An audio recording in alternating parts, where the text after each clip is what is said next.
Sejak cakap kebelakangan ni kita dengar banyak isu bab kemalangan. Kemalangan ni mesti melibatkan pihak-pihak yang orang cakap bersalah dan tak bersalah lah. Bila orang fikir kadang kemalangan ni mesti orang cakap tak pandai bawa motor, tak pandai bawa kereta, tak pandai bawa lori, contohlah. Tapi sebenarnya dia lebih pada orang cakap mentality orang lah. Dan lagi melibatkan kenderaan yang kecil. Macam yang saya perhati sebelum ni terjadinya accident tu, dia akan memihak pada kenderaan yang lebih besar. Bila kenderaan yang kecil ni selalunya dia akan jadi mangsa walaupun dia betul sekalipun. So kena faham konsep ni peraturan is peraturan. Mungkin tak apa-apa orang tak ikut peraturan pun dia punya kesalahan, tapi kita still kena ikut jugalah. Memang ada orang langgar peraturan, dia mungkin tak pandai ataupun dia tak ikut kelas memandu tu betul-betul. Tapi dari segi mental, bila kita berada di jalan raya tu, macam mana kita kena terapkan untuk mengelak kita jadi mangsa seterusnya lah. Untuk yang kerap sangat saya ada lah pengalaman saya saya ada kawan dia kerap accident dia kerap kemalangan. So saya tengok, saya analisa lah, saya tengok kenapa dia ni kerap accident. Jadi macam tak logik. Jadi macam dia ni nak cakap tak pandai bawa motor, tapi dia kerap sangat accident, kemalangan lah. So bila saya perhatikan ataupun saya tengoklah apa yang terjadi sebenarnya, dia sebenarnya dari segi kita punya fikiran ni, sebab kita terlalu fikir yang kita ni betul. Yes, memang betul. Bila kita di laluan yang betul, contohlah banyak kemalangan ni pula terjadi pula dekat persimpangan. Mostly peratus yang terjadi kemalangan ni dekat persimpangan dan lain-lain tu sikit-sikit lah, mungkin nak memotong ke tak lepas ke benda ke, tapi kebanyakannya berlaku dekat persimpangan. So sedia maklum lah, kita pun tahu, kita pun belajar dekat JPJ sekolah memandu, kita ambil lesen, kita ambil ujian tu. So kita tahu mana jalan dulu, A, B dan C. Orang cakap kita tahu lah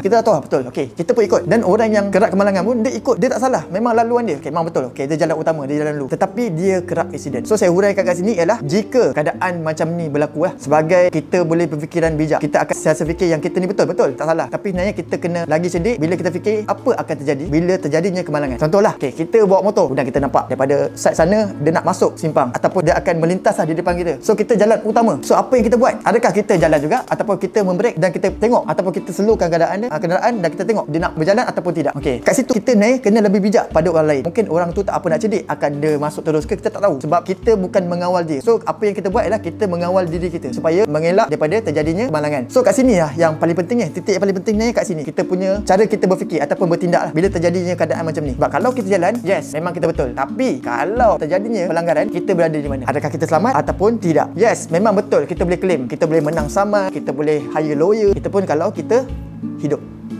ataupun mungkinlah kita tak cacat kekal. Tapi kalau kita cacat kekal, adakah benda tu berbala untuk korang? Benda ni yang orang cakap kita kena berfikir tu lebih pada orang lain, dan kita kena selamatkan diri kita Ada lagi yang kenderaan kecil Kalau yang besar-besar tu orang cakap dia memang ikut suka dia lah, tapi lantak dia, itu hal dia. Tapi kita kena fikir pasal diri kita ni. Tak kisahlah kita betul ke salah ke, kita kena selamatkan diri kita Tapi macam mana pun kita lah kena pastikan kita ni betul. Janganlah kita langgar lalu lintas punya ni arahan. So yang macam ni saya tekankan sekali, sebenarnya dari segi kita, kalau kita lebih bijak pada orang lain, kita jangan risau. Tak kisahlah macam mana keadaan pun, kalau kita rasa kita nak selamat, kita kena mengalah. Walaupun kita tahu kita betul, kita di laluan yang betul, kalau terjadinya kemalangan kita boleh menang, yes. Tapi kena ingat, adakah kita hidup selepas tu? Kita kena ingat anak bini kat rumah, mak bapak kita kena ingat semua benda tu. So kalau anda ada kawan-kawan ataupun saudara mara, ataupun tak kisahlah kenalan-kenalan yang selalu terjadinya kemalangan, kita tengok dekat mana sebenarnya kesilapan tu berlaku. Sebab orang kalau accident ni, mungkin dia ada accident, bukan cakap kita ni memang susah nak accident, tak. Kita mungkin akan terjadinya kemalangan, tapi bila terlalu kerap ni mesti ada something wrong